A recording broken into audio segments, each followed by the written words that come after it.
Hello दोस्तों, स्वागत है आप सभी का हमारे इस चैनल पर। तो दोस्तों, इसमें मैं आपको पढ़ा रहा हूँ बीए तृतीय वर्ष का इतिहास और मैं वेरी शॉर्ट क्वेश्चंस करा रहा हूँ अनसॉल्व्ड के। तो विश्व इतिहास मैंने आपको पढ़ाना शुरू किया था, इसमें अभी तक 2 वीडियो आ चुकी हैं विश्व इतिहास के। और पहले वाले वीडियो में मैंने 5 क्वेश्चन कराया था, दूसरे वाले वीडियो में 4 क्वेश्चन, यानी टोटल भी 9 क्वेश्चन आपके हो गए हैं। और ये आपका दूसरा प्रश्न पत्र है। पहला प्रश्न पत्र और तीसरा प्रश्न पत्र मैंने पहले ही पढ़ा दिया है, तो ये दूसरा प्रश्न पत्र चूँकि विश्व इतिहास से है इसलिए मैं इसको थोड़ा बाद में पढ़ाना शुरू किया हूँ। तो वैसे तो ये टोटल अगर देखें तो 92 नंबर का प्रश्न है, लेकिन अगर हम सिर्फ विश्व इतिहास की बात करें तो विश्व इतिहास का ये आपका 10 नंबर का प्रश्न है। और 10 नंबर का जो प्रश्न है वो प्रश्न है हमारा राष्ट्र संघ की सदस्यता। राष्ट्र संघ की सदस्यता कैसे ले सकते हैं, मैंने आपको पहले वाले वीडियो में बताया था राष्ट्र संघ क्या है। पहले वाले वीडियो में पहला ही प्रश्न था विश्व इतिहास में कि राष्ट्र संघ क्या है, और ये टोटल 10वां प्रश्न है। राष्ट्र संघ की पहली से 7वीं धाराओं में, यानी कि धारा नंबर 1 से लेकर धारा नंबर 7 तक संघ की सदस्यता का वर्णन किया गया है इसमें, कि भाई आप इस संघ की सदस्यता कैसे ले सकते हैं। राष्ट्र संघ के सदस्यों को 2 वर्गों में बांटा गया। जो राष्ट्र संघ में सदस्य होंगे 2 तरह के सदस्य होंगे। प्रथम वर्ग में मौलिक सदस्य होंगे। मौलिक सदस्य मतलब जो स्वतः चुन लिए जाएंगे, कोई इनके लिए कोई प्रणाली या सिस्टम नहीं होगा, इनको स्वतः चुन लिया जाएगा, इनको कहा गया मौलिक सदस्य। इनकी संख्या कुल मिलाकर 45 थी। इनमें 32 सदस्य जो मित्र राष्ट्र के थे, यानी कि मित्र राष्ट्रों का जिन्होंने साथ दिया था प्रथम विश्व युद्ध में, और 13 सदस्य ये तटस्थ रहे थे, मतलब इन्होंने ना तो मित्र राष्ट्रों का साथ दिया ना तो ध्रुवीय राष्ट्रों का साथ दिया, ये युद्ध में तटस्थ रहे। तो 13 और 32 मिलाकर 45 होता है। तो ये जो थे ये मौलिक सदस्य थे, मतलब ये स्वतः चुन लिए गए राष्ट्र संघ में। अब जो दूसरा वर्ग था इसको बोलते हैं प्रविष्ट सदस्य। इसकी सदस्यता के लिए सभा के 2/3 सदस्यों का समर्थन प्राप्त करना जरूरी था। आई थिंक इसमें क्या थे, पराजित राष्ट्र थे। ये जो ऊपर मैंने बताया 45 वो तो विजित राष्ट्र थे, यानी जीते हुए, और ये जो राष्ट्र थे ये पराजित राष्ट्र थे। जर्मनी 1926 ईस्वी में इसका सदस्य बनता है। कहीं कहीं आपको 1925 मिल जाएगा। पिछले वाले वीडियो में मैंने आपको 1925 बताया, तो बेसिकली कहीं कहीं 1925-26 ऐसे लिखा होता है। तो जर्मनी 1926 में इसका सदस्य बना, लेकिन 1933 में बाहर हो गया। रूस 1933 ईस्वी में राष्ट्र संघ का सदस्य बना, लेकिन 1940 में फिनलैंड पर रूस ने आक्रमण कर दिया, इस कारण रूस को बाहर कर दिया गया। तो जो हारे हुए देश थे उनको प्रविष्ट सदस्य कहा गया। हालांकि इसमें जो रूस है ये मित्र राष्ट्रों की तरफ से लड़ा था, जीत गया था, लेकिन फिर भी इसको उतना ज़्यादा महत्व नहीं दिया गया। अब एक क्वेश्चन यहाँ है, स्टालिन कौन था। स्टालिन, जोसेफ स्टालिन 20वीं सदी के पूर्वार्ध का प्रमुख सोवियत राजनीतिक नेता था। प्रमुख सोवियत राजनीतिक नेता मतलब ये रूस का एक राजनेता था। 1924 ईस्वी में जब लेनिन की मृत्यु हुई तब उसके बाद स्टालिन ने रूसी सरकार का नेतृत्व संभाला। एक प्रकार से हम कह सकते हैं रूस का राष्ट्रपति था। जब लेनिन की मृत्यु हुई तब कौन पद संभालता है, स्टालिन।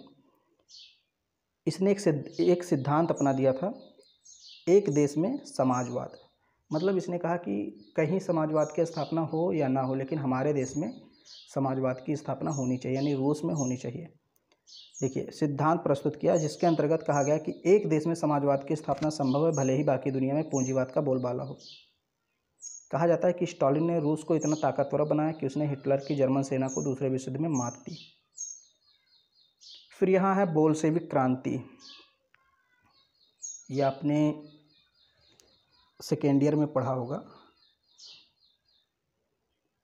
1917 की रूस की क्रांति 20वीं शताब्दी की सबसे महत्वपूर्ण घटना है।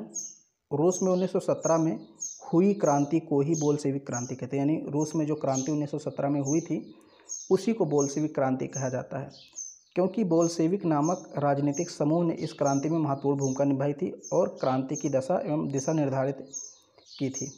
तो इसको बोल्शेविक क्रांति क्यों कहते हैं, क्योंकि एक दल था, राजनीतिक समूह था जिसका नाम था बोल्शेविक। तो 1917 में जो क्रांति हुई उसमें सबसे बड़ी भूमिका इसी ने निभाई थी, इसी दल ने, इसलिए इसको नाम दे दिया गया बोल्शेविक क्रांति।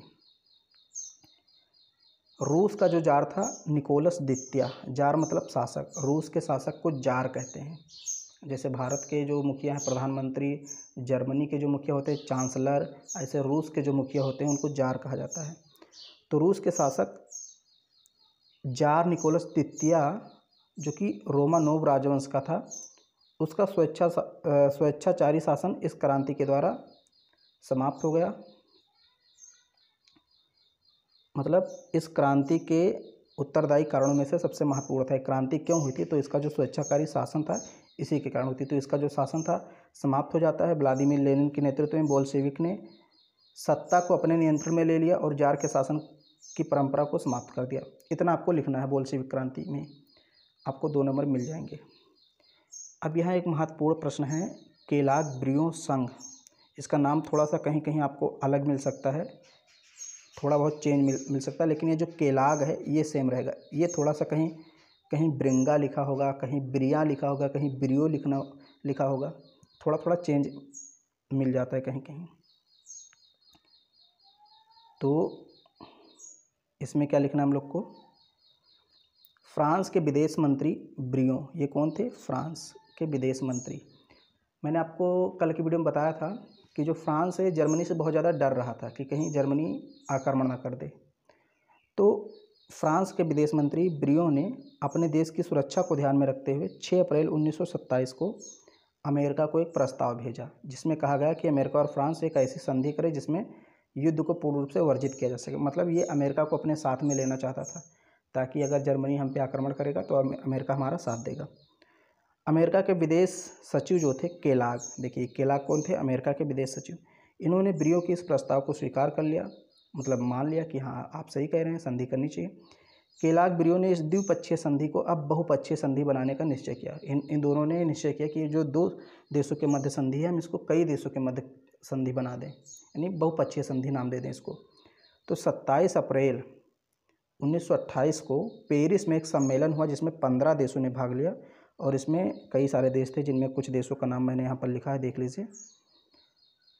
America, Britain, France, Germany, Italy, जापानी कह रहे हैं, जापान, बेल्जियम, पोलैंड, चेकोस्लोवाकिया आदि देश सम्मिलित थे, और इन्होंने एक संधि पर हस्ताक्षर किए।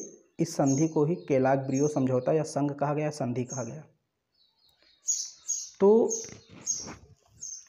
ये मैंने 4 क्वेश्चन आज के इस वीडियो में करा दिया। राष्ट्रसंघ की सदस्यता, स्टालिन, बोल्शेविक क्रांति, केलॉग ब्रियो संघ। अगर ये वीडियो आपको पसंद आ रहा है तो इसको लाइक कर दीजिए, शेयर कर दीजिए। चैनल पे पहली बार आए हैं, चैनल को सब्सक्राइब कर लीजिए।